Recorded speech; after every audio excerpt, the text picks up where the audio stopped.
Hello guys welcome to my YouTube channel. So सबैले Basu Parajuli YouTube च्यानलमा गएर भिडियो हेरिदिनु होला। हामी चाहिँ नवबुद्धबाट फर्किसकेका छौँ। नवबुद्ध घुम्न गएका थियौँ। सो जाँदाखेरि चाहिँ भिडियो बनाउन पाएन गाइज। सो फर्किँदाखेरि चाहिँ बनाउन पाएँ। जाँदाखेरि किनकि मसँग डबल लोड थियो बाइकमा, पछाडि भाइले भान्जी बोकिरहेको थियो। सो त्यसैले भिडियो बनाउन पाइएन। फर्किँदाखेरि चाहिँ दिदीले भाइ भान्जी बोकेर अगाडि जानुभएको छ। सो म पछाडि भएर सिङ्गल भएर वान एन्ड राइड गर्दै आफैले यसो भिडियो बनाएको छु। सो गाइज हेरिदिनु होला। सो फर्किँदाखेरि चाहिँ हुसुसुसु लागिसकेको थियो पारी साइडपट्टि। खासै त्यस्तो ब्लर देखिरहेको थियो ब्याकग्राउन्ड बाहिर पारीको। त्यति राम्रो त छैन मौसम, तैपनि फर्किँदाखेरिको हजुरहरूलाई यसो बाटोको अवलोकन। सो अफरोडमा चाहिँ अलिकति भिडियो बनाउनलाई अप्ठ्यारो भएको कारण पिच रोडमा आएपछि चाहिँ अलि राइड गर्न पनि सजिलो हुन्छ। अफरोडमा राइड गर्न गाह्रो हुन्छ सिङ्गल ह्यान्ड। सो त्यसैले फर्किँदाखेरि चाहिँ पिच रोडमा आफैले भिडियो बनाएँ। सो हामी तपाईँहरूलाई नवबुद्धबाट फर्किँदाखेरिको काभ्रे भन्ज्याङ हुँदै धुल्खेल आउने तर्फको बाटो पनि देखाउनेछौँ। सो हेर्दै गर्नु होला guys. This is me. So मलाई पनि हल्का देखाइदिएको, त्यो हेलमेट लागेकोमा लुक्स अलि देखिएन, हल्का आफूलाई पनि देखाइदिएको अवस्था। सो पहिरो गएको छ यो साइडमा चाहिँ, डेन्जर छ बाटो चाहिँ। सो फर्किँदाखेरि लालीगुराँस टिप्ने भनेको टिप्न नि पाइएन। नवबुद्ध मुनि चाहिँ लालीगुराँसहरू टन्नै थियो।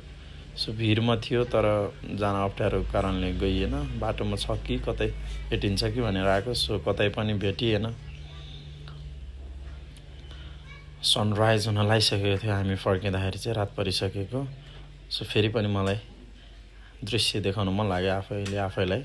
सो हेरिदिनु होला। घाम अस्ताउनै लागिसकेको थियो र साँझ परिसकेको थियो, 5 बजिसकेको थियो। त्यसैले हामी छिटो हतार गर्दै फर्किसकेका थियौँ।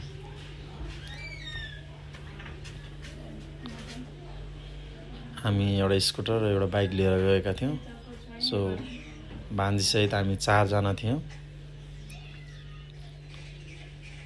बेला बेलामा यसो हल्का आफूलाई देखाएको अवस्था।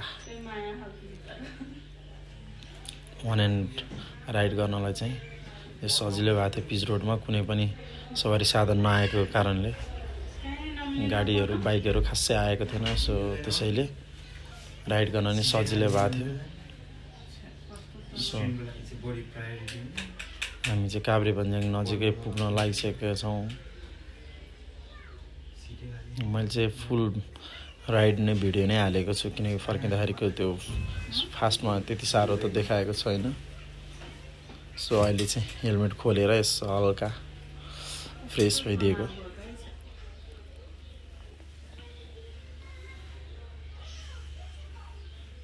हामी काभ्रे भन्ज्याङ आइपुगिसकेका छौँ। सो काभ्रे भन्ज्याङ कटेर हामी यता लागिसकेका छौँ धुल्खेलतर्फ।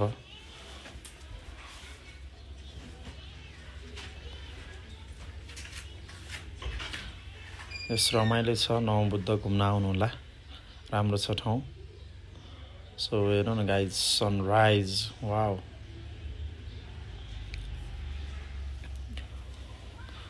धुल्खेल हुँदै काभ्रे भन्ज्याङ हुँदै दाहिनेतिर लाग्नुपर्ने हुन्छ नवबुद्ध जानलाई। जाँदाखेरिको भिडियो नभएको कारणले फर्किँदाखेरिको नि सेम रुट भएको कारणले हेरिदिनु होला।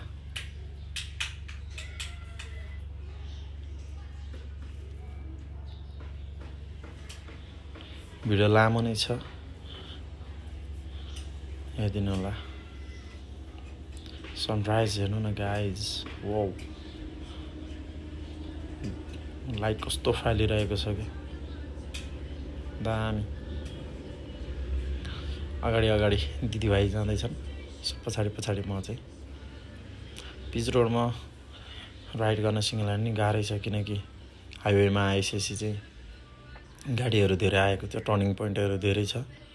सो अलि डेन्जरै छ। सो मैले चाहिँ रिक्स लिँदै वान एन्ड स्लोमै राइड गरेको छु।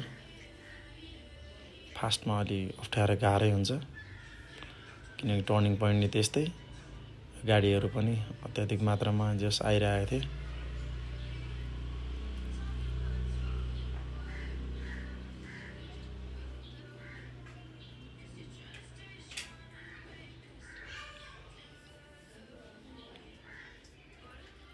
भ्यू चाहिँ बबाल छ, राम्रो छ। नवबुद्धबाट भ्यूहरू चाहिँ राम्रो देखिन्छ। फोटोसोटोको लागि एकदम बेस्ट, भिडियो ब्लगिङ गर्नेलाई एकदम राम्रो।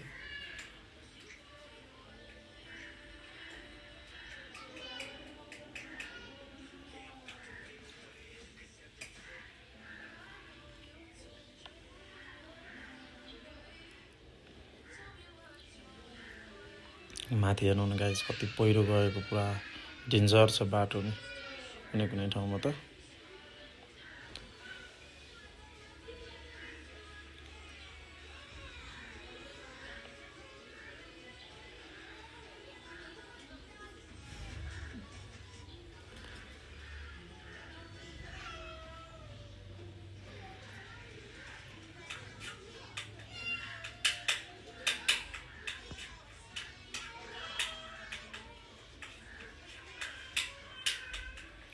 यहाँ होला बाटोको भ्यूहरू, घरहरू।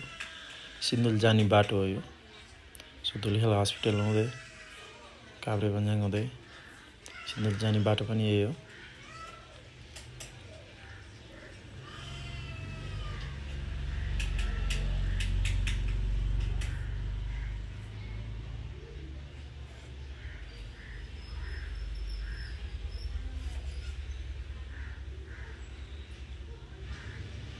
हामी चाहिँ भाइरल जङ्गलै हो यो। काभ्रेको जुन धुलिखेल हस्पिटल कटेर तल पुगिसकेपछि जङ्गल हो। जङ्गलको यो बाटोमा चाहिँ हाम्रो बाइकहरूको प्रमोसन, बाइकहरूको एडभर्टाइजमेन्ट गर्दाखेरिको राइड गर्ने जङ्गल यही नै हो। तपाईँले देख्नुभएको छ कि छैन? सो बाइकहरू यहाँ एडभर्टाइजमेन्ट गर्दाखेरि अब राइड टेस्ट गर्दाखेरिको बबाल भ्यू आउने बाटो जङ्गल यही हो। सो हामीले पनि त्यहाँ ड्राइभ गऱ्यौँ। तर अप्ठ्यारो हुने रहेछ, वान ह्यान्ड आफूले हातमा राखेर मोबाइल राखेर भिडियो बनाउँदाखेरि। सो गाइस, दुईजना भयो भने चाहिँ एकदम सजिलो हुन्थ्यो। बट एनीवे ठिक छ, राम्रो छ।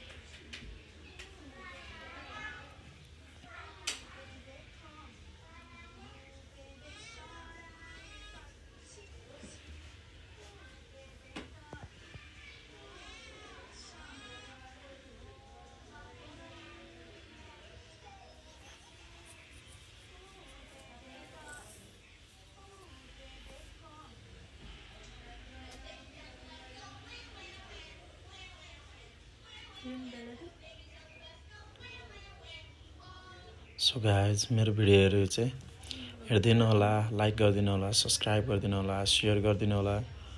सो नेक्स्ट भिडियोहरू मैले राम्रो राम्रो बनाउने कोसिस गर्नेछु। हजुरहरूले एप्रिसिएट गर्नुभयो भने त्यही अनुसारको भिडियोहरू आउनेछ। सो न्यू भिडियोहरू ट्राई गर्दैछु, बनाउँदैछु। होप तपाईँहरूले चाहिँ मन पराइदिनु हुनेछ मेरो भिडियोजलाई, ब्लगहरूलाई। सो त्यति साह्रो नजाने पनि, त्यति साह्रो नबनाए पनि, सो कहिलेकाहीँ बेला बख आउनेछ मेरो भिडियोहरू युट्युब च्यानलमा। गाइज हेरेर मन पराइदिनु होला।